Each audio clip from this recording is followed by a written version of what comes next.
Radio Free Skaro!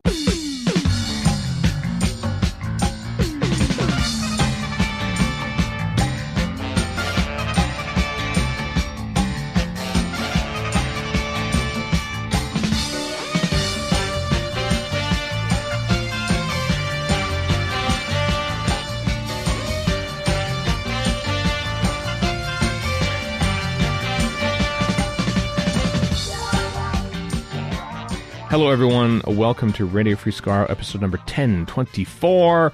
I am Stephen in Edmonton. Morning, Vancouver. And Chris in Edmonton. Last week was this episode dropped. Our episode dropped on the anniversary, the 40th anniversary of Live Aid, the concert. It was in 1985, 40th anniversary. Today. This episode drops on the 30th anniversary of Clueless. Oh, really? Boy, oh boy. It dropped on. I didn't know that dropped on. Wow. All right. Well, I saw it when it came out, and haven't really thought about it since, to be honest. Great movie. Paul Rudd. Perfect. I think I've only seen it once a bit. I think, and even maybe twice, and one of those times was at work, so it doesn't really count. Anyway, 50th, 40th, whatever anniversary of what now? 56. I said 56 years now since the first moon landing, July 20th, 1969. Hence the title of this episode, Day of the Moon, because that was also a Doctor Who episode, which was based around that original moon landing. Anyway, I'm excited because I already told Erica this, and she's game, but she's never seen the superb documentary, Apollo 11, which came out in honor of the 50th anniversary of the moon landing back in 2019. I thought it would be okay. Well, I think CNN made it or something like that, and it would aired or something. So I bought it. It's everywhere. It's on every single streaming service I've ever seen for free. That's a rare turn. No, I know. That's good. It's so good. I've watched it about 4 or 5 times because it's all the documentary is all like just flying a wall, basically. Natural sound and audio and video. Film, including some recently discovered at the time 65 millimeter film, all of that. There's no like talking heads or narration or anything. Even the music is made with instruments that would only be available in 1969. It's such a good movie. It's like 88 minutes. So watch it. So basically, it's the rocket ship version of Get Back. Kind of is, but it's so good. It's so good. It's so good. Hope I'm not bringing up too much for. Erica won't listen to this before she watches it, but I'm looking forward to watching it again. I have on I think at least 3 or 4 times I've watched it on the anniversary of the first moon landing. And a caveat for our listeners: Stephen and I, at least, are both weirdos who will turn on news coverage of an event from 60 years ago and just let it play in the background while we're doing something else. So that's the kind of dorks you're dealing with here. Chris is a little more sane than we are. It's the only way you're going to learn. I'm sorry. Yeah, you do. I've been watching. In the background recently, I've been watching all 7 games, the original broadcasts thereof, of the 1986 World Series, and which of course ends in Buckner. Bill Buckner, Game 6. But I'm only up to game. I don't know. It's fascinating to just watch the different ways of doing things on TV, and even TV. There's a lot of TV commercials that are just like one guy staring straight at the screen and talking for 25 seconds and then putting up a graph and wow, like ads were so much easier back in those days. And it still blows my mind to watch old enough like hockey stuff where there's no ads on the boards. It's great. What a time to be alive. And honestly. people aren't wearing helmets necessarily. Here's my question. How much smoking is going on and what's the hair length? That's true. Well, 86 is different. It was hilarious because Billy Joel sang the national anthem at one of the... Oddly enough, I think he's seen one of the national anthem at one of the games in Boston, not in New York. I could be wrong about that.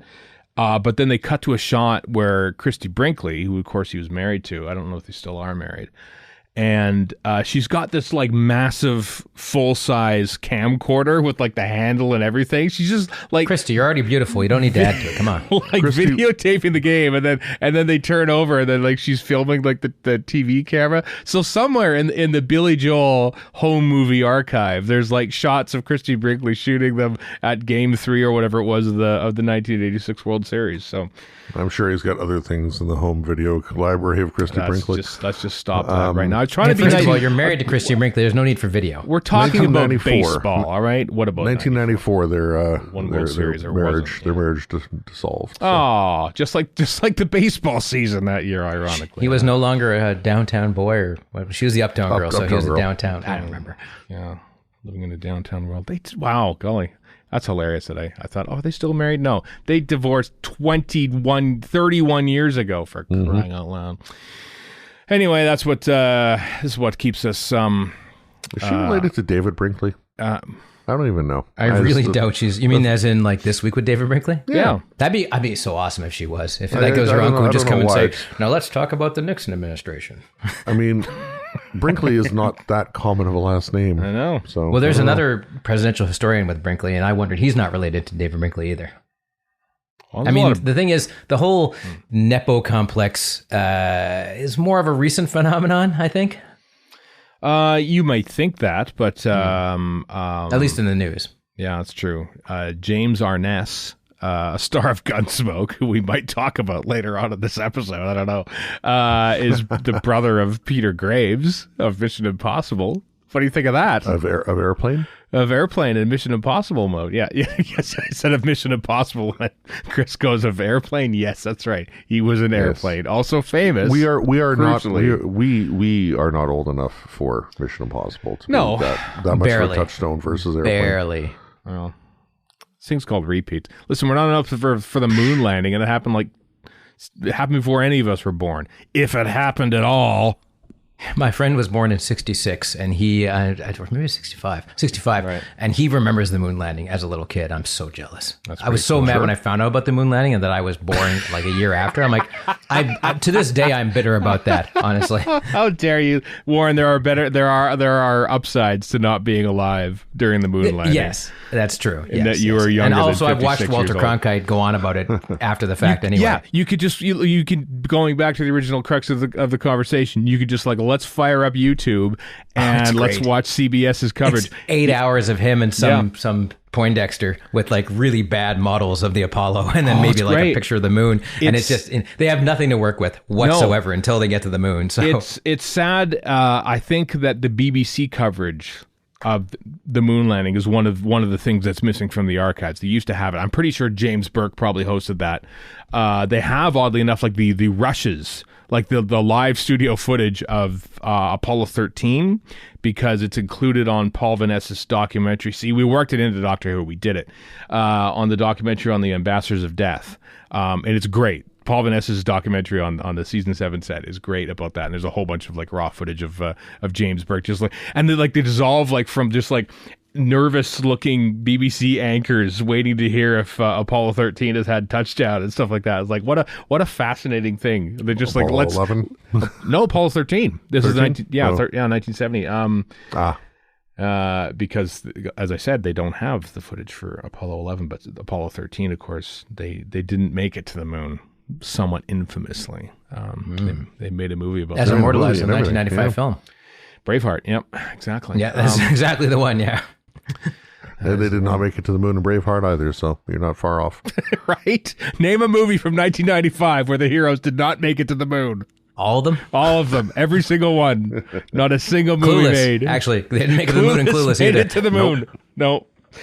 Did not. Alicia Silverstone did not go to the moon. Although she is in the most recent season of For All Mankind. She is not. I just, I thought I'd guess. Kind of cool if she was. Playing her character from Clueless.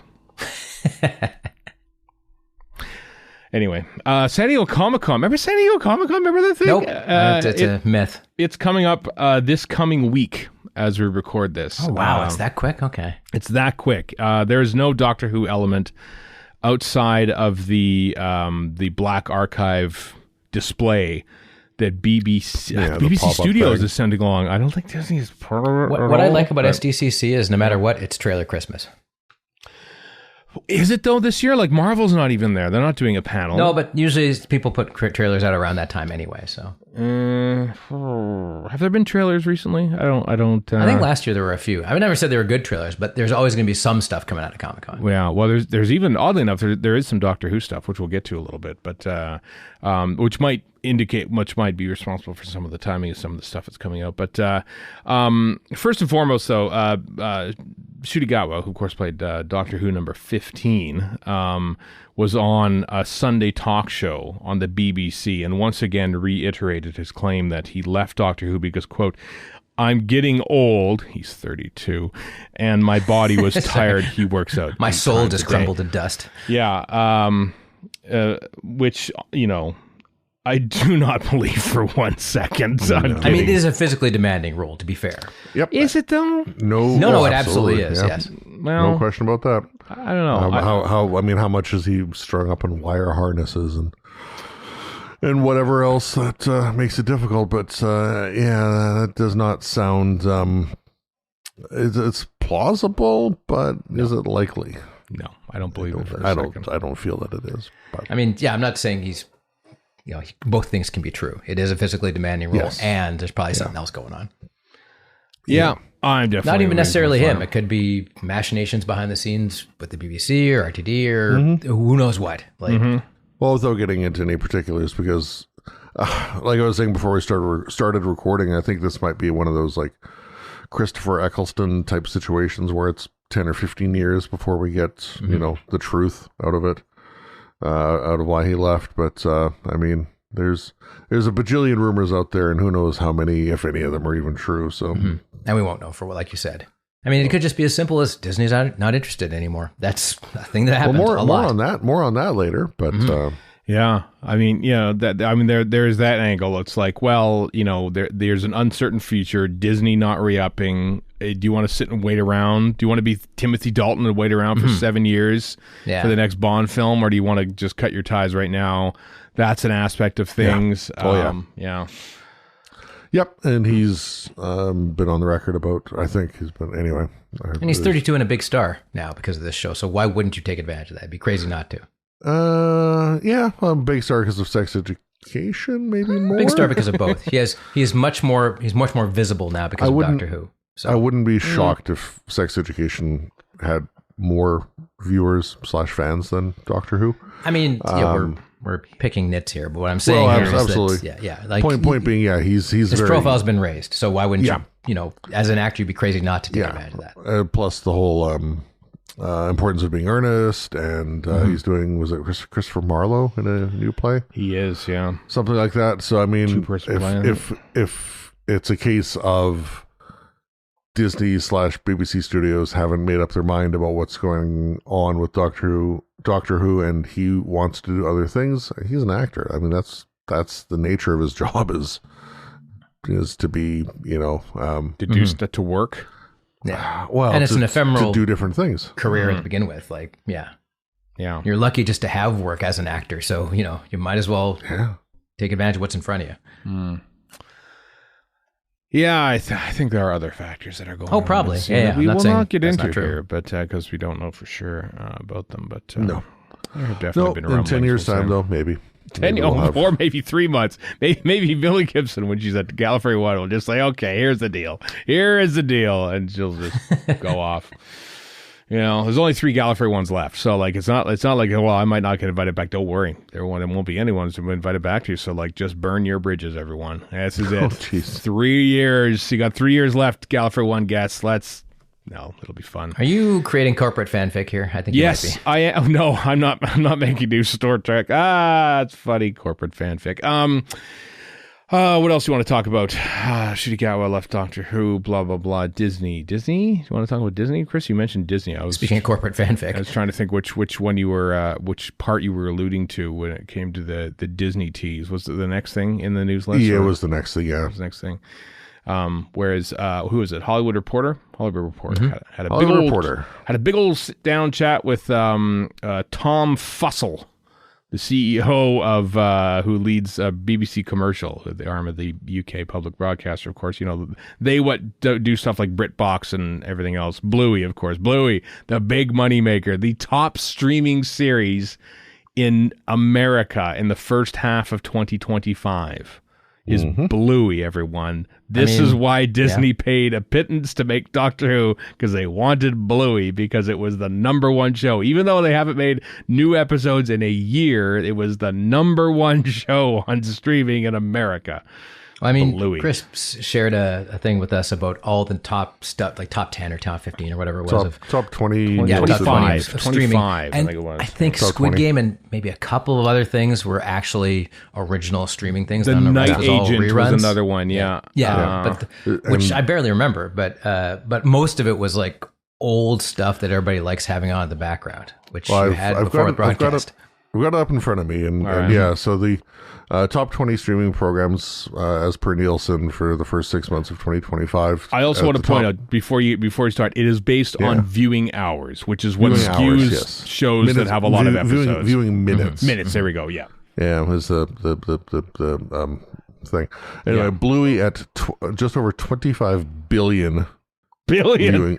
minutes viewed. Wow. That's probably kids repeating stuff too. Now, is that actual minutes viewed, or is that like Netflix? You watched it for 2 minutes, that counts as a view. Your kid flew 5 feet, that counts as a ride, that sort of thing? Or I don't know. Okay. I don't know. All right. Things like that. I always think back to like when Last FM became a thing back in the day, 15 or whatever years ago. I actually don't know what that is. It would. Is it an MP3 player? What is that? No, it was an early streaming service, I think. It's not quite. Like audio streaming. It was for like tracking audio listening habits and things like that. But when it would scrabble a song, aka count a song as You're being just listened making to. things up. No, now. I do remember that term, and remember at the time going, "That sounds stupid." Scrabble. That sounds Scrabble. on. Anyway, unless you played half the song, it wouldn't count it toward your total of whatever. So I don't It's know. half a scrabbling. I don't know what the benchmark or threshold is for this, but Right. anyway, yeah, as was said, there's 3 that I'm aware of, or whatever so there's Bluey and The Night Agent, which is Netflix, and White Lotus, which is HBO Max or Max, whatever. There we are. Are the only like 3 like actual, I think, streaming originated Original series. on streaming, yeah. because you got Grey's Anatomy, NCIS, Family Guy, Bob's Burgers, SpongeBob, Big Bang Theory, Rookie, Squid Game, which is one of the ones anyway. Law and Order, SVU, American Dad, Supernatural. I'm stunned Friends. by American Dad still being in there. I got to tell you, I haven't heard anyone talk about. I every time I look it up, that's still going on. Why not? It is. Why not? It is. Top 20. Why wouldn't you? Yep. I mean, South Park, I haven't watched in literally decades, but it's still going, and it still makes everybody a pile of money from what I can tell. Well, let's watch it on Paramount Plus. Oh, No, it's thank not you. on Paramount No, thank Plus you. I anymore won't. outside of America. That's right. Oh, we'll South talk about Park- Paramount Plus. Go on. Sorry, Chris. South Park is number 20 on this list, and it says the streaming distributor is Max. So- Maybe. Oh, is it in the U.S.? Maybe that could be it.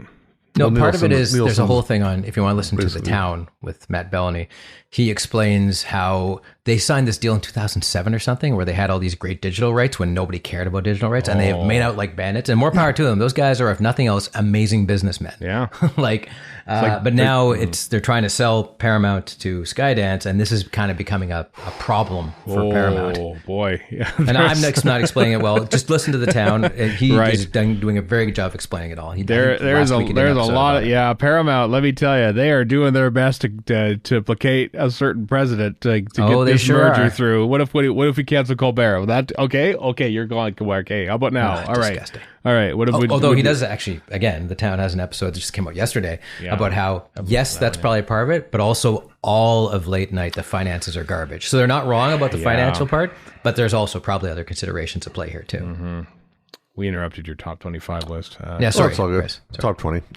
Gunsmoke is number 18. That's which amazing. just Gunsmoke blows my mind. Yeah, blows my mind. Gunsmoke hasn't aired Like an episode. New episodes hasn't aired in 50 years. 1975, that show stopped.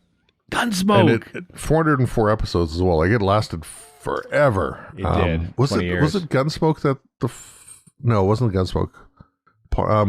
There's some show that Flintstones beat back in the day as the longest running thing. Wasn't Gunsmoke also like a radio show for years and years before it was a TV show? I think it was. Yeah, I think it went from 55 to 75 on TV. My dad used to before watch that. It was like a big hit on radio. Afternoons. Yeah, I think it was. Yeah, Gunsmoke. But like I was saying before we started recording, like anybody for most of the stuff on this list, Family Guy, South Park, Law and Order SVU, whatever, a lot of the stuff on this list, anyone who is nostalgic for shows that are going to like just stream them ad nauseum, Gunsmoke is not on that list. It was was not on my list anyway. No, I would expect Supernatural. I'd expect whatever. Maybe it's like Grey's Columbo. Anatomy, but like a whole new generation has discovered Columbo and loves it. And that's like from when we were little kids. Yeah, I think a while back. Gunsmoke just recently, I think, popped up on Paramount Plus. And outside North America, no, I did look for it on Canadian Paramount Plus. It's not there. I think it like in the last few months, it's like, hey, guess what? We brought back Gunsmoke to be on here. And so there might just be a whole bunch of boomers just like, oh my god, Gunsmoke! I remember watching reruns of that. Or maybe it's you float that, you see how big a deal it is, and then you make a damn movie about it. With a whole that's new the cast. Netflix way. You buy the back catalog and you realize, oh wow, this is actually a popular hit, and then you make a really half-hearted sequel, aka Gilmore Girls, Full House. What's the other one? The Jason Bateman series. Arrested Development. Arrested Development. You just think, oh, I didn't do as well. Oh well. Some of the things on the list here as well are like NCIS, for example, number 3 overall, 19.1 billion minutes viewed. Well, to be fair though, that's like averages about 3 minutes per episode because there's about there's 19.1 billion minutes of yeah. But like NCIS, for example, 488 episodes, which is the second biggest number on this list, behind Law and Order SVU. Right. But they're also the distributors are also listed as Hulu and Netflix and Paramount Plus. Oh, that's cheating, isn't it? That's nitpicking. It kind of is. Yeah. I mean, like anyone who has multiple service distributions, like I don't know if that's a lack of signing an exclusive deal on the part of insert streamer here, right? Or if it's just wise or wise by the producers, or I don't know. But so because some of these have multiple distributors, and obviously that kind of swells the numbers, I would think. Yeah. This is the industry this is the industry that it is today, everyone. A big mess. A bit of a mess with mergers trying to happen and people like lopping off various things. Ted Sarandos coming out yesterday saying, oh yeah, we're totally going to use AI now for visual effects because it's quote unquote AI represents an incredible opportunity to help creators make films and series better, not just cheaper. Yeah, okay, all right. How is it better? That is more fingers? Netflix. Yeah. Netflix to be specific. That's Netflix specifically, but you know what? Netflix rules the roost, and if Netflix does it and it works, and by works I mean be profitable, aka less unprofitable, then you know that everyone else is going to follow suit. So yuck in many ways, and I think I've said this before, like until the industry sort of settles down, I'm okay for Doctor Who taking a step back. I don't want it to be kicked around like a bunch of nonsense right now. But going back 17 minutes at the beginning of this chat with Tom Fussell. Yes. About the very successful BritBox. BritBox is I think, what did they go up? 20 revenues are up for BritBox outside the UK, 20%, which is great. I remember when they first signed on, and I was like, God, I hope this works, because it was the time when like everyone was starting up streaming services, right? And like they were answering me via DM, thinking, "Oh God, they must be desperate if they're talking to me on DM." Like 3 minutes, like can we have the sandbaggers on? Yes, sandbaggers, got it. What else do you want? Please stay. I'm thinking, oh man, I better enjoy this now while it's on. No, we don't have to worry about that anymore. They don't answer my DMs, and they're doing very well, which is both signs of a successful business. They've also somewhat pivoted from here's all the old crap, which we love because we're that's true, ridiculous, to a bunch of cozy murders, which people want, and I'm not giving them a crap about this. I'm just saying that's kind of their bread and butter now, is cozy, which have got to be pretty cheap to make too. Yeah, well, I'm sure it also doesn't hurt that they have content from BBC and ITV, so they can cover a wider breadth of demand. Also, they are getting into original programming as well. That's what I mean. That stuff's cheap. Huge. And cozy murder stuff is great to just put on the background and let the cozy murder happen. So I totally understand why that's successful. It's kind of like Hallmark for murders. I think Doctor Who could be reworked as a cozy murder show in space. I think they could do it. And I'm watching Time of the Angels, and that's really a cozy murder. Kind of is.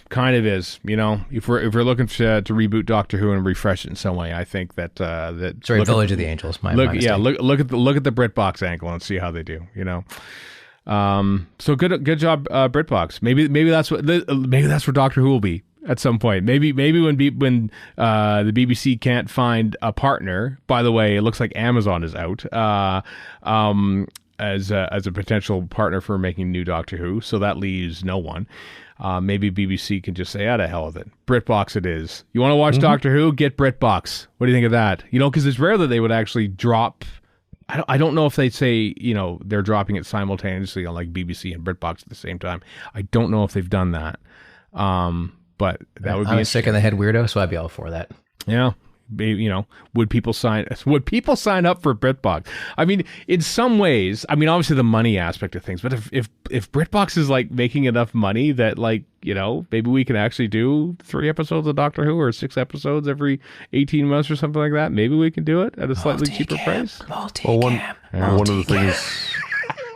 of the things brought up in the interview is Bluey. Again, so which sparked this whole thing about Nielsen ratings. Yeah, but he says Bluey now has 450 licenses around the world. Madness. Where we've invested in funding the Bluey movie ourselves. Look at that. These are long-term investments. Huge. So they're going to make so much money on that. Yeah. Oh God. Yeah. Like I was the reading movie's something, coming out in 2027, by the way, Bluey movie. So I was reading something the other day about apparently the creator of Bluey has stepped aside from writing for the show to focus solely on the movie. But yeah, if the Bluey phenomenon can last another couple of years, and there's no reason to think it shouldn't, that could be a massive boost to their bottom line, and they could look at using that money to fund who knows what. Doctor Who. Can you imagine if Bluey funded Doctor Who? The War Between the Land and the Sea Part 2. Yeah. According to rumor, it already has on Disney Plus. That's true. That's true. According to rumor. Anyway, the Doctor Who is mentioned in the interview in this Hollywood Reporter, by the way. Yes, at the very last paragraph. I'll read the whole thing because it's that short. The question from Hollywood Reporter is, Doctor Who is such a big brand, but has been struggling as of late. Any thoughts? I like that. Like what, on screen, plot wise, ratings wise, how's it going? And the guy says, we're really committed to Doctor Who. We really want to carry on looking at ways for fans to interact with the brand. We'll get more on that later. We look after the brand, whether there's a Comic-Con, we'll look at that later. Merchandising, yep. Or whether it's the distribution deal we've done that BBC and Disney haven't made a decision yet. When they do, they'll announce it. Will they announce it? There's no point me speculating on it, but Doctor Who is a much-loved brand by everyone in BBC Studios. We love being a part of that story. It's the last word of the penguin. It wouldn't be Doctor Who without some sort of a flub somewhere. That's true. That's the flaw in the Persian rug. That's how you know that it's an actual press thing when they. He's sending code to us, the fans. Stort. That's the name of the new Sontaran commander. It's a pleasant plot twist. We have to become like the maniac mega idiots who are reading everything about the Epstein files and going, "Oh, this is all code." No, it's just bad stuff that happened. What are you talking about? Yeah. He said, "Stort. It means nothing." Mm-hmm. So there's your standard company line about Doctor Who these days, because they can't say anything until War Between the Land and the Sea is officially out and done with.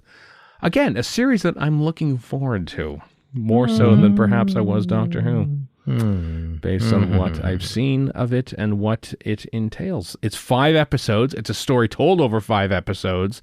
There's no Mavity. There's no Murray Gold. You don't know that there's no Mavity. I just sense that there's not any whimsy and nonsense that I agree with you, but also we don't know. Pantheon gods and stuff like that. I feel like that is not going to be anywhere near this thing. One would hope. So I'm looking forward to it. Will there be a David Tennant cameo? Because he is a scientific advisor somewhere. Apparently he's still there, but he's retired apparently. Who can tell? We'll see. Coming sometime later this year. Will there be another? Probably won't be another trailer. I don't think there's going to be anything at Comic-Con outside of the merchandising angle, which we'll get to a little bit. But first, we have to tell you that the BBC license fee income hits a record high. Remember the license fee? Remember that? Everyone wants to cut. All those conservative governments in the UK want to cut Well, guess what, kids? They hit an all-time high with £3.84 million from BBC license fee income. That's a lot of... Seems such a small amount on that's true. across an entire country. How do you fund 60 whatever million people? How do you fund the main thing I think of whenever I hear the license fee is the cutaway gag in Monty Python where they just cut to some guy going to camera. They want to put the license fee up after some particularly egregious sketch. I always think of that when I see the words license fee. Because that's you. Like you ask how do you fund things with that? I mean, you probably don't. Insofar as like without the commercial arm, without international sales, without merchandise, without you name it, like with 3.8 million pounds, that wouldn't even cover like salaries. No, I mean, that's one episode of Doctor Who on Disney. It's not even one episode, Doctor Who on Disney. Yeah, probably. I mean, the overall, the BBC Group income shot up by 10% to $5.9 billion. So they obviously get money from elsewhere. The difference between 3.84 million and 5.9 billion is not inconsequential. No. Was there a time when this did fund the entire BBC? I don't know, and I doubt it. We'd have to get John Williams back on to talk about the history of how the BBC has made money over the years. But I put Stephen, you listen to. I put a link in the show notes to the latest, as we were recording, latest Strangers in Space podcast. Who they talk about the future of Doctor Who and whatnot. I know you had to listen to that. I don't know if they talk about the license fee. They don't. No, they don't really. No, this isn't part of it. No, this is more about the future of the show and how Amazon is most likely out as a interested future co-partner. So I don't know. I mean, the discussion topic has been basically, we need outside support to help make BBC shows anymore. And it's like, it's sad when the place that you have to go to is America, where they're bending over backwards to placate people to push through their mergers. And if, it's so...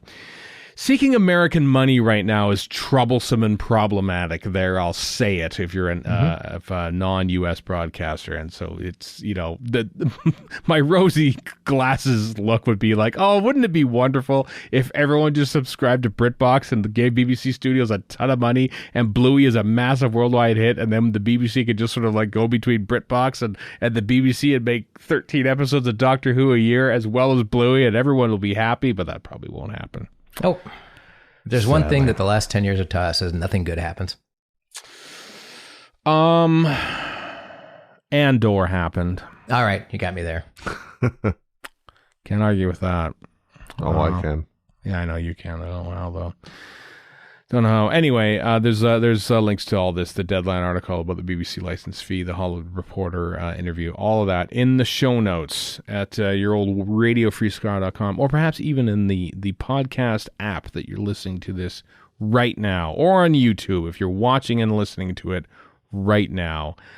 There's a new series we talked about last week, I think. Mark Gatiss and Matthew Sweet have co-written and starring Mark Gatiss as a detective called Bookish. He owns a bookstore and he solves crimes in his spare time. And anyway, so Mark Gatiss is doing press for that. And of course, everyone obviously inevitably asks him about Doctor Who. And in this interview for the Radio Times, he said about how nostalgia is a dangerous thing, about how, the dangers of nostalgia. And he's right, although he himself admits... He is an arch fiend of nostalgia. He's like, I've done it myself. I put Alex in there. And of course, I've done it again. I think he's kind of trying to move past that, but he realizes how dangerous, for not just, mental well-being or something, but just the drama, the drama of the show doesn't play out. And I think he's sort of hinting at like maybe Doctor Who, well, he is not hinting, he's full on saying Doctor Who needs a rest. And because it's sort of relying on nostalgia a little too much. And I'm thinking, yep, Mark Gatiss, you are correct, even though you are definitely a perpetrator of this crime. Well, he says that, all the sad old fans, i.e., him, us, we are not the target audience for the show. We've been saying that for years. It's simply because it's true. And we I don't know. I don't know if it's us needing to get over ourselves or what the deal is, but if the show continues, then there's going to be a greater gulf between us, middle-aged or beyond fans, right. and what gets put on the screen. Well, I think a lot of time what happen, when people think when they make things, and this initially gets like a positive knee-jerk reaction out of audiences, is that, hey, we just made this thing. It's just like the other thing that you like. Hey, look at this. We made another Ghostbusters movie. You remember the Ghostbusters? Yeah, you loved the Ghostbusters. Wonderful. Yeah. And so people will turn up for the Ghostbusters. And they go, oh, well, this isn't as good as the original. And but hey, they got you though. They did get you to come out. They got your money. They got you money for that one time. That's all I need.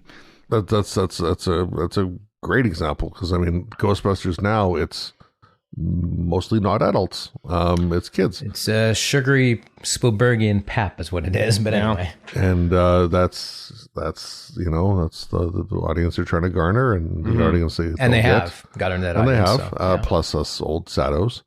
You old sado. I have refused to watch those films. Yeah, I'm not talking to us specifically necessarily, other than we are part of the old saddos. Mm-hmm.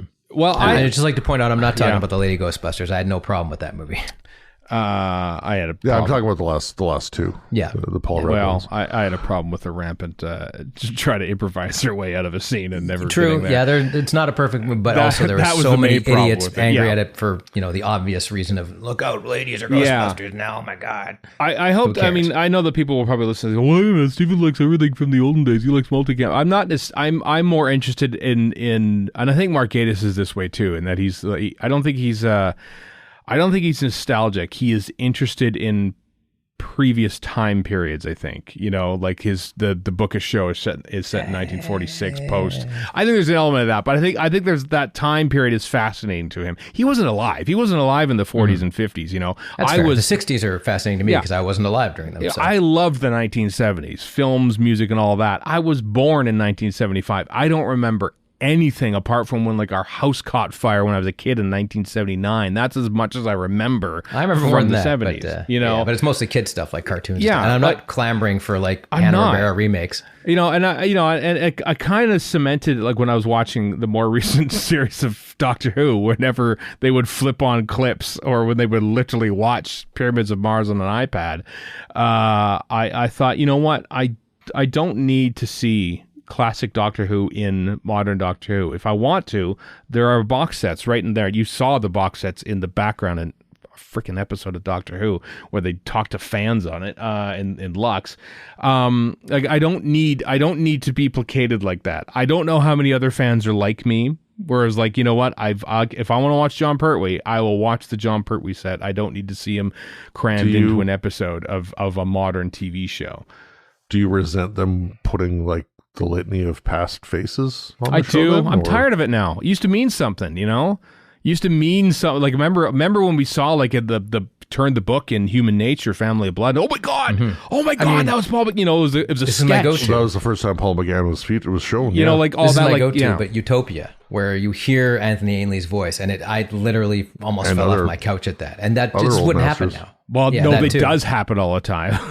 Because it's just old hat now. It does. Because we got all the old faces plus Richard E. Grant in I know. Rogue. I mean, that was kind of funny, Rogue last year. We get them all now. We get it all the time. You could do a montage of how many times we've seen. Oh, remember this? Remember Doctor Who? Remember this? They did it with Reality War, where they're on the monitor. And, way too many times. Yeah. Way too many times now. As much as I like seeing Jodie show up again, it's kind of the same thing. Nostalgia. Really, when you get down to it. Yeah. I think Gatiss was sort of lashing out at the more nostalgic bent that Doctor Who was on in its most recent iteration. And I'm assuming him and RTD are chums, so they are. Gatiss? But oh yeah, I can see why he thought it was wrong. It's weird when I think about it because. Russell T Davies sort of said, I came on because I felt Doctor Who needed to have someone stand up for them. And I think that Russell T Davies was standing up to who he perceived as perhaps an an enemy. So I think he stood up to a lot of people who were perceived as enemies, and they were never there when he was making Doctor Who in this most recent iteration. But I feel like there wasn't as much pushback from Disney as he probably thought there were, and I think he probably overcorrected. We have to make this more British. You know, if you look at the every single press release that's appearing on the Disney Plus website and about BBC, about Doctor Who, quintessentially British is literally the first two words to describe Doctor Who, because they knew, we have to hammer this home. It's British, damn it. This is why they steered into Eurovision and all these other British pop culture stuff and into its own past, you know, because they probably thought, oh no, Disney's going to want to make this a brand new thing and they're going to wreck everything and there's going to be like jive talking TARDISes and walking Daleks or something like that. Okay, hold on. Speaking of nostalgia, jive talking TARDISes, that is literally what spring from? That is literally what one of the ideas they bandied about for the TV movie back in '96. Great. The jive Really? talking. Yeah, I'm serious. This is one of the terrible. things. And I think he probably feared that, but then when you look at it, it's, no, we just give you money because we want Bluey. Do what you want. Can we see Doctor Who a little earlier in this one episode? Okay, that's fine. Here's your money. When's Bluey going to be ready? You know, and I think that they overcorrected that, which is why we got this weird mishmash of, hey, it's on a brand new streaming series in North America, but I sure hope you have all your DVDs because you're going to need them because nostalgia, baby. And it's not like Disney was probably ever going to buy the back catalog either. Not a chance. Not a chance. Although it's probably not very expensive, but yeah. One thing I'll throw out there just as a point of humor from the Gatiss interview that I enjoyed was he was saying how every time he types the word bored, B-O-A-R-D, he always types Borad. Yeah. Yeah. Thanks to Time Lash. He thinks that's how the Borad came about, perhaps. As I mean, he's probably right. Yeah. That's a name. Probably something as frivolous as that, yeah. Yeah.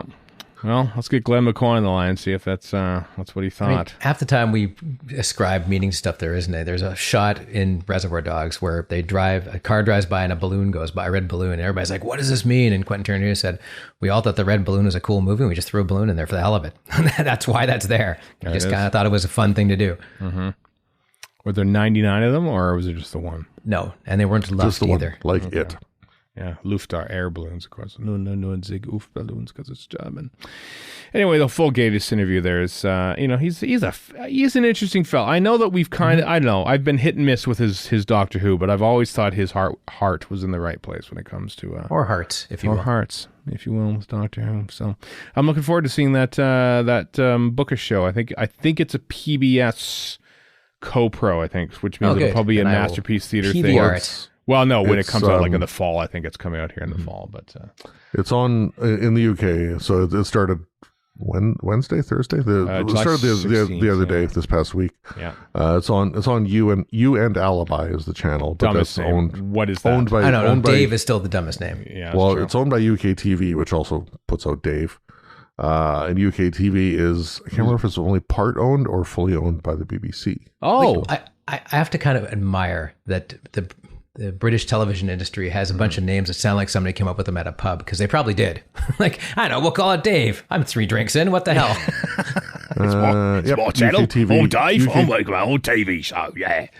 UK TV is owned by BBC Studios. Wow. Oh, which owns You and Alibi.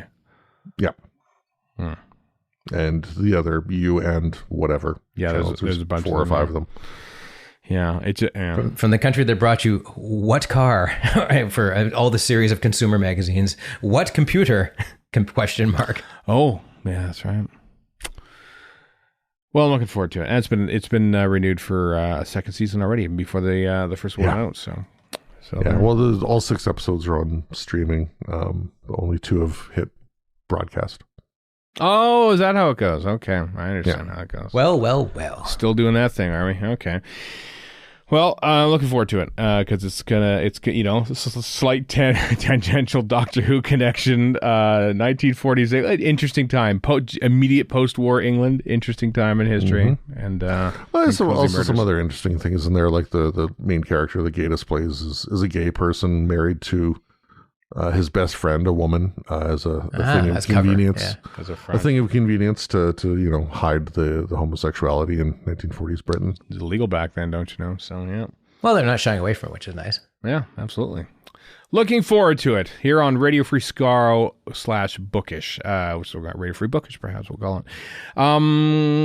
Emmys, baby. So the Emmy nominations came out for all the top shows of this past year, and sure a bit. Did.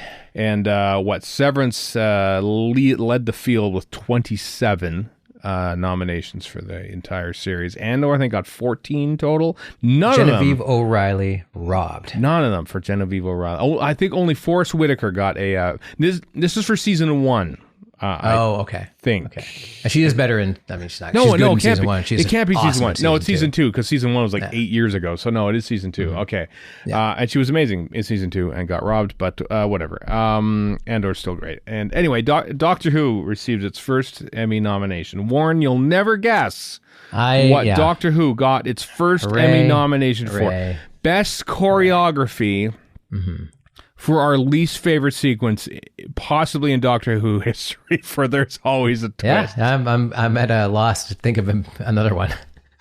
I mean, I guess that I'm not qualified to judge the choreography is good or not. I'm going to take their word for it that it was, but I also don't care. Like, I had to not mute that. Also, the Harbinger or whatever, that little kid who we never hear anything about again. All right, well, great. That's just another thing that's irritating. Oh, yeah, the kid at the piano. The kid at the piano. Yeah, it's just, he's there. Well, he's not a kid, he's a guy. Anyway, whatever. That's there to set up the story. But for whatever it's worth, you mentioned Severance.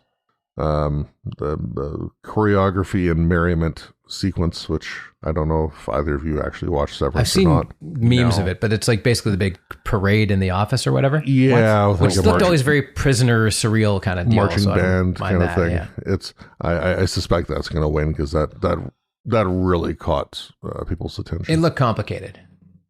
I mean, any choreography is complicated. Like, even There's Always a Twist in the end. I may not like it, but that does take a lot of skill to pull off. So. Well, the cat who did it, who also does Bridgerton, was also nominated for Bridgerton. So he got 2 awards in that category. Mm-hmm. So, no, I haven't. I don't know. I know everyone loves Severance. I bounced off episode 1, and part of me thinks I should really give it another chance. But then you tell me there's this big marching band sequence in it, and I'm thinking this sounds silly. I watched the first episode. I was like, things it's fine, I guess.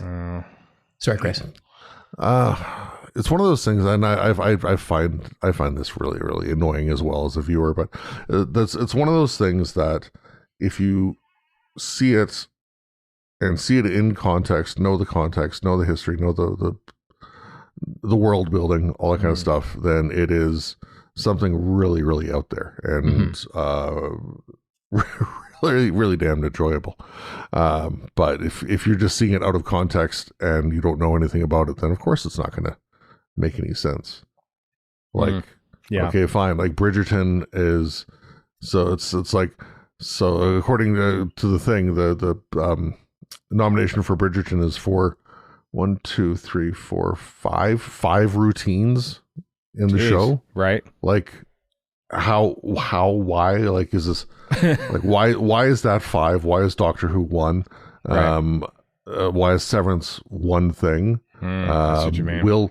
Something called Will Trent, I don't even know what that is, one of the other nominees. It's a detective show, I think. Yeah, one of the nominees in that category for four routines. 4 different routines. There's a weird lack of consistency here and focus. Wow. So you're saying when Doctor Who loses, well, of course, it only had 1 sequence. But so did Severance, and I would be surprised if that didn't win. Yeah, I love how the Emmys work. It's like, look, there were 514 shows that came out this past year. Here are the 8 we're going to give awards to. It's like only 8 were worthy of giving awards. It's always a crapshoot. Anyway, Doctor Who's first ever Emmy nomination is for a dance sequence. I did not. Great, everything's wonderful. Yeah. Well, I mean, to be fair, it was never eligible for Emmys prior to That's true. The first season on Disney Plus. So, yeah. Otherwise, Warriors Gate would have won. Duh. Yeah. Yes. Where's the BAFTA? Where's the retroactive BAFTA for Paul Joyce going over budget and Warriors Gate? Best background sketches that are very weird. Yeah, come on. Best intentional shot of a studio lighting grid in a BBC TV show. Best perfectly coherent script. Stop asking questions. Best use of blue screen to turn everything white. And if Bridgerton got nominated for, again, 5 dance sequences, right, why not Rogue? Yeah, That's same guy. Same guy did there. I can't remember his name. Yeah, Jack Murphy. Jack Murphy. Well, Emmys are happening in early September. You can watch them if you want. Yeah, whoop-de-doo. Whoop-de-doo. Whoop-de-doo to the world, Warren. Anyway, what else we got here? Let's talk about some stuff. Doctor Who Magazine, 619.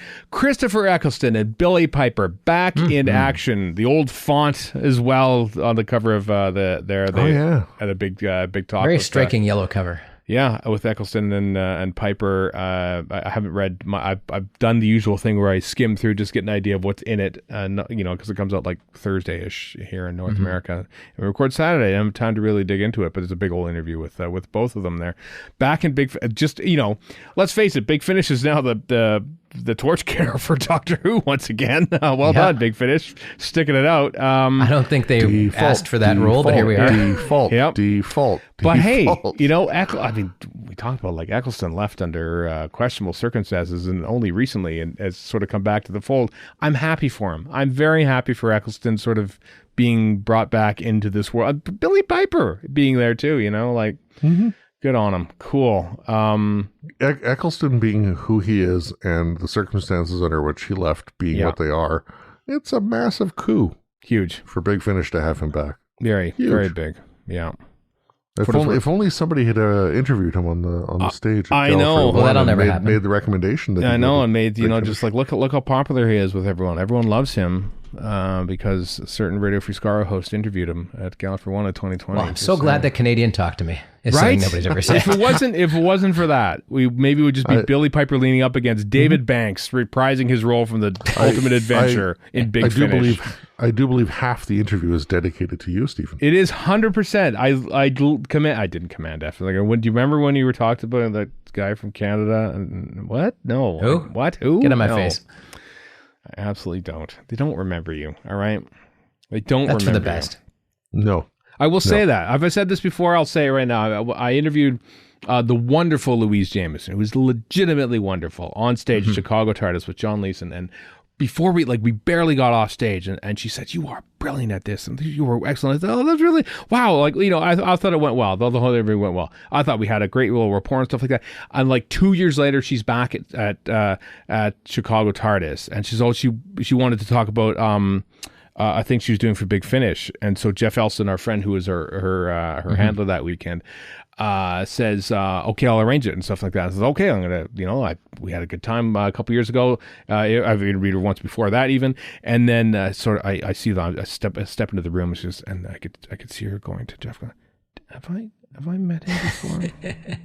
They don't remember you. It's fine. It's part of the deal. I'm okay with it. I'm not how like... many other people have you been interviewed by, if you're her, or anybody else? How many? Yeah. Exactly, Tons. Warren. Like every time that you think as an interviewer, like, man, we're getting along great. We're best friends. No, you're not. You're having a great time up there. And as an actor, if you got a project, you're being interviewed by a ton of different people. Billion people. In a big burst that your brain is just going to shut down and forget out of self-defense. You know what I mean? So a billion people. I will say, Freema Adjaran remembered who I was at Chicago. I interviewed her backstage at Chicago in Gala for One, like 2012, and she was there. And she remembered me in like 2 years after that. Would her relatively much younger age play a part in that? I have no idea. Maybe had that many fewer interviewers, or she didn't have many interviews at Gallifrey One. I know that, and maybe because it was like in the hallway there, I think. But she did remember me, only vaguely. Did we talk before? Yes, we did. All right, let go. And McGann has remembered me because I think I interviewed him like 3 times in like 3 months, and so he remembered me then. Yeah. And you did the same for McCoy, and he didn't. Yeah, and then Colin Baker Twigs, like literally halfway through our live show, I remember you. Just like, yes. Is that a good thing or a bad thing? You know what I'm glad about? Patricia Quinn probably didn't remember us 10 seconds after she got off the stage. Yeah, I know. But that's fine. We need plausible deniability on that one. Didn't remember us when we were on the stage. No. Didn't remember the stage she was on, most likely. Oh, it's great. It's great times. 50th anniversary of Rocky Horror Picture Show this year, too. It is. A musical I don't hate, I mildly tolerate. Yeah, because it's 1975, baby. Music was better in 75. fine. It's that Meatloaf song goes on way too long. Oh yeah, no, you don't need Meatloaf in anything that you do. Anyway, elsewhere in that, Benjamin Cook has a nice big interview with Peter Purves. There's a look behind the scenes at the Tales of the TARDIS stuff where they shot for the Time Meddler with Purves and Maureen O'Brien, and a whole host of other stuff in Doctor Who magazine 619. I'm curious about the Gallifrey Guardian feature saying our news roundup, including a look at plans for San Diego Comic-Con 2025. So I don't know if it's only going to be the unit, the Black Archive pop-up or what. But, well, I'll tell you, Chris. Have you read that part? Yeah, it was basically what they're announcing now, which is the BBC shop. So we've complained in the past that the BBC shop has basically not been updated for months, literally months, since before Christmas of last year, and we thought, is this dying? Like, are they just gonna like wind down the BBC shop? No, they're not. It's relaunching on July 22nd, coinciding with San Diego Comic-Con. There's going to be, they're updating they posted some photos of like a new bag. There's a new handbag with a bunch of like mock-ups of VHS tote cassettes. bag, yeah. PBS I like the idea style. of that bag more than the actual bag, but yeah. And the banner image, there's a person in the middle there wearing a bucket hat with a bunch of like adipose Doctor Who logo, Magpie Electricals, Henricks. Actual Doctor Who logos in there, including the neon logo, the proper logo in there. Yeah, the Eccleston logo, Bad Wolf Corporation is a bunch. That's Sorry, that's the neon really logo. cute. Nostalgia's bad. Neon logo. Don't worry, Warren. Yeah. Don't worry, Warren. It does have the McCoy. Oh, thankfully, logo, yes. It does. And the proper one, too, not the Target novelization reproduction of it either. So they finally figured out how to do that. So, yeah, there's that. There's a whole host of stuff. It'll go live on the 22nd, like I said, with which will coincide with the big thing. So this is the future of... Remember when Jane Tranter went on the BBC radio show and very, read off a form letter? Doctor Who has been going for 20 years. It's been long enough, but it'll continue in some form or another, and this is probably it. Merchandise. Doctor Who will continue for the time being in merchandise, at least until 2027, when there's that CBeebies show, which will be the future of Doctor Who. Hell yeah. I'm going to preemptively become a CBeebies stan. Honestly, no matter how good it is. I mean, we'll see where we are in a couple of years' time, and that is literally the only Doctor Who series that's on. But you know what? Now that I think about it, like, based on what we've seen from BBC Studios today and this shop and everything, the fact that they're like actively interested in like putting together a CBeebies show, because A, it'll be cheaper, but B, you know what? It starts an audience young again. I genuinely think the BBC is interested in making Doctor Who again. I don't know if the usual suspects are interested in doing it. I think they're going to have to find someone completely new, and that is okay with me. I don't remember which Doctor is in it, like, or if it's just a roll, like they roll through a bunch of them. The CBeebies thing? Nothing. Yeah, because it's not going to be original voices. It's I don't even know if it's yet in the pitch phase. Because when we talked about it the other week, it was like basically a call for pitches. I think the pitch is closed July 10th, so I think I think they're probably all in now. So they're mulling them over. I guess now it's sorting through the pitches and seeing what sticks against the wall. Like, I mean, here's my pitch: you just have whatever doctors you want, and you never have them speak. You just have a narrator telling people what's going on. Oh, so you don't have to worry about them. So it could be Ncuti, it could be either Tennant, it could be whoever you want, whatever doctor. It could be. Kids love the War Doctor, don't they? Sure, they do. Here's the War Doctor. Right. No, doing all sorts of kid-friendly stuff. Yeah. Kids love McCoy and only McCoy. That's true. And his well, the thing is, the visuals of McCoy do lend themselves to a little kid show. So I'd be intrigued by that. Some of them. Yeah, Bird people. Yeah. Right. I mean, honestly, I don't know what the CBeebies audience is.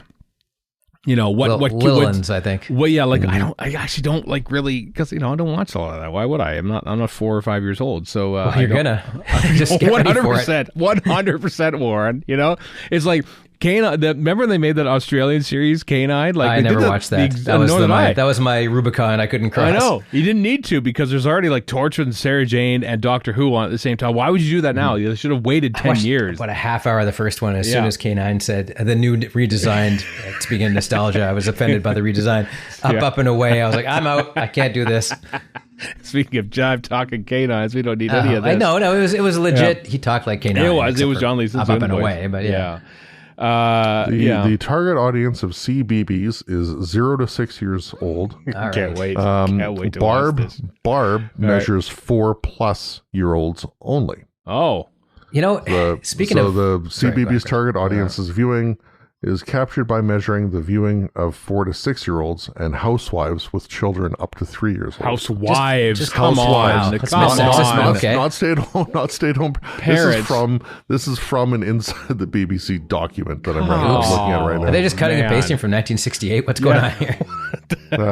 It's a BBC audience information, April to June 2011 was the first 2011. Wow. this giant PDF, the first results I got. I mean, we saw that chart of all the things people just have on in the background. This is definitely a backgrounder. Yeah. And yet, coming, listen, we'll be covering this show. We just have to be the most churlish old men about it, which is really not much of a leap. It's like, oh, this is not realistic. That isn't canon. What are they doing? What are we even doing here, people? You know what? Here's the thing, Warren. I will find less offense in CBeebies Doctor Who than a weird dance sequence that somehow gets nominated. There probably for will an be Emmy. less nostalgic callbacks because the kids aren't going to know what the hell that is. So why would you put it in? Why would you draw like the cardinal rule of animation is don't draw a new thing if you don't have to. So. That's true. Oh, there's gonna be no nostalgia in this. See, it's gonna be the best show we'll ever. We're gonna be singing the praises of the glory years of Doctor Who, the CBeebies era in 2027. Coming off a 2-season run of no Daleks, no Cybermen, no whatever. Yeah. Although we got Sutek and Omega and whatnot. No Suntarans. And not long before that, season 11 having no returning monsters. I mean, there's been ample opportunity for Doctor Who to create new nostalgia, and this is another one of those opportunities, I'm sure. Yeah, that's true. We'll see it. We'll see it in a couple years' time. Anyway, if you're going to Comic-Con, have fun. There's a big Doctor Who thing there, so it'll be interesting. I'm curious to see what stuff is on the shop, because we've sort of, like, for the Blu-ray releases recently, we've been going to Amazon. Yeah, because there's been no other choice. There's been literally no other choice because the shop hasn't updated itself. So hopefully they'll have a huge range of maybe they'll. Here's a rumor to drop an hour in the episode. Maybe they'll announce missing episodes returning. It'll be only available on BBC Shop. You bet they will. Marco Polo only at bbcshop.com. All 7 episodes found in some guy's attic in Shropshire. I mean, that's not a terrible idea, No. other than risking alienation of other retail partners. That's true. Remember Alienation? I never watched that show, but No, I didn't. Although it's a better idea for a TV show than for a movie. I saw the movie when it came out. Yeah. It was all right for what it was. It was no tech war. No, Thank God, God. Nothing could have been Tech War. Weird, I brought up Tech War just last night. Well, that's obviously we're going to pivot to Tech War perhaps in the Wilderness series. Great. as well. Just what we need. It's about time children learned about. Was that Tech shot War. in Toronto? I had this feeling it was shot in had to Toronto. have been, yes, No, because- actually, it totally was, because I remember somebody It talking was. about seeing William Shatner across the street from them because he was there at Right. They were making Tech Wars years and years ago. I only bring it up because Erica, as a puzzle show, has started watching Due South, which is on Disney Plus here in Canada, and a Canadian show from the mid-90s. And she thought she recognized an actor, so I looked through his IMDb credits, and he appeared in something that she had seen many years ago, but he also appeared in 1995 in one episode of Tech War. Nice. So There Toronto regular, probably. Yeah, exactly. You see those people all over the place. And in fact, there's that guy. I don't even have to tell you, Warren. That guy was in that episode of Due South. You know who it is. If I showed you a picture, you wouldn't know his yeah, name, probably. but you would know who it is. Yep, probably. One of those Canadian guys. One of those Canadian guys. He's in everything. Speaking of Doctor Who merchandise and stuff, remember the Doctor Who figurine collection that stopped production around 2021 or 2? I've got a couple of them kicking around. Yeah, they were in a magazine and everything like that. And I remember that Chris Chibnall and Jamie Magnus Stone, future Miniscope subject Jamie Magnus Stone at Gallifrey 1, lamented that they shut it down just as they were going to put out a Sontarn on a horse action figure.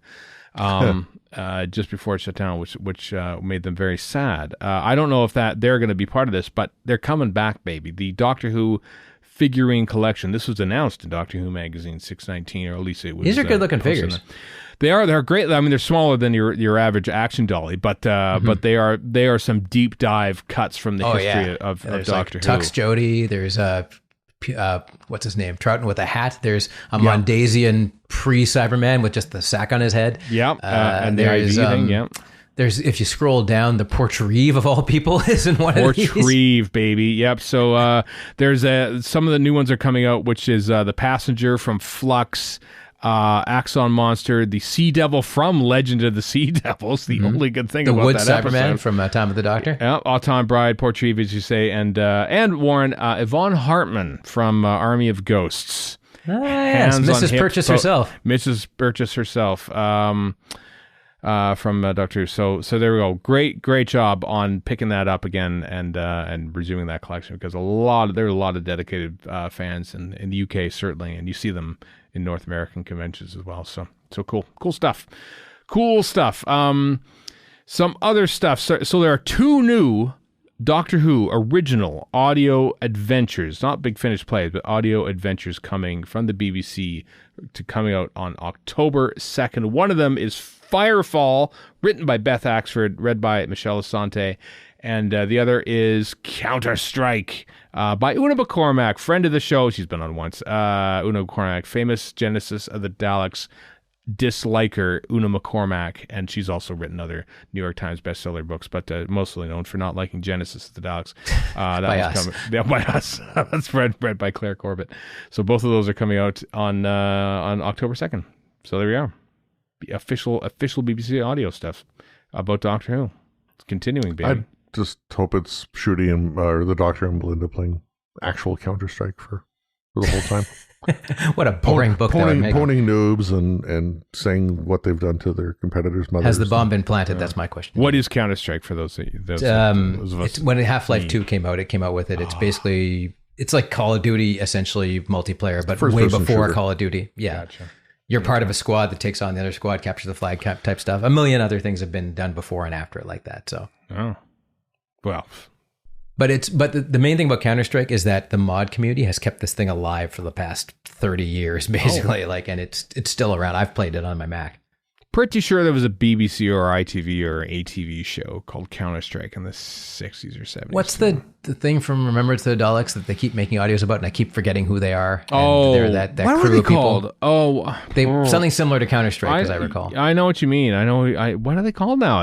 Every time they announce it, I'm like, who the hell are they? And I have to look it up. I'm like, oh yeah, those guys. Yeah, well, Pamela Salem sadly passed on, so I don't know if they'll be making any more of those. But I know exactly who you mean, and I can't remember the name of them. It's a similar name, but it may not be the same. Starts with the C. Yeah. Wonder what that is. For only a way to get a hold of that information. Nah, there's nothing. Go to ask ChatGPT. It'll tell you it's Star Trek. I will. I'll tell you that Peter Ustinov actually started those series. Listen, that's actually a point in AI's favor, honestly. And I'm wearing a shirt that says "Destroy AI." So Destroy AI. But this pro Ustinov thing, I'm kind of for it. Yeah. Countermeasures. Countermeasures. That's what it was. Yes, thank you, Chris. Chris is the as he has been since before he even came on the show in 2005. Then our fact checker.